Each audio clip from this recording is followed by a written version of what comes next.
Hello అందరికీ. అలసందలతో గారెలు ఎలా చేసుకోవాలో ఈ వీడియోలో చూద్దాము. చాలా టేస్టీగా ఉంటాయి. చాలా సింపుల్ ప్రాసెస్ అనమాట. అలసందల్ని ఒక 2 అవర్స్ పాటు ఇలా నానబెట్టేసుకోవాలి. తర్వాత చక్కగా వాటర్ అంతా తీసేసుకొని వాష్ చేసేసుకొని పక్కన పెట్టేసుకోండి.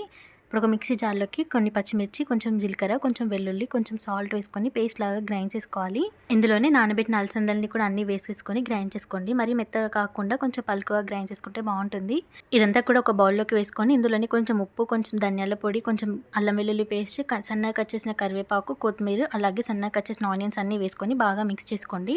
ఇలా మొత్తం కలిసిపోయిన తర్వాత వీటిని గారెలాగా చేసేసుకున్నాము. ఇలా చేత్తోనే వేసుకోవచ్చు, మీకు కావాలంటే క్లాత్ పైన కూడా వేసుకోవచ్చు. వేడిగా ఉన్న ఆయిల్లోకి వేసేసుకోవాలి స్లోగా. ఇలా అన్నీ వేసేసుకొని స్టవ్ని మీడియం ఫ్లేమ్లో పెట్టుకొని మంచి గోల్డెన్ కలర్లోకి వచ్చేలాగా కాల్చుకోవాలి. సో ఇంతేనండి, చాలా సింపుల్గా చేసుకోవచ్చు. అలసంద గారెలు అయితే చాలా చాలా టేస్టీగా ఉంటాయి నార్మల్ వాటికంటే. సో ఈ రెసిపీ మీకు నచ్చిందని అనుకుంటున్నాను. Thanks for watching. ఇంకా ఇలాంటి మంచి మంచి రెసిపీస్ కోసం మన ఛానల్ని లైక్ చేయండి, షేర్ చేయండి, సబ్స్క్రైబ్ చేయడం మర్చిపోవద్దు.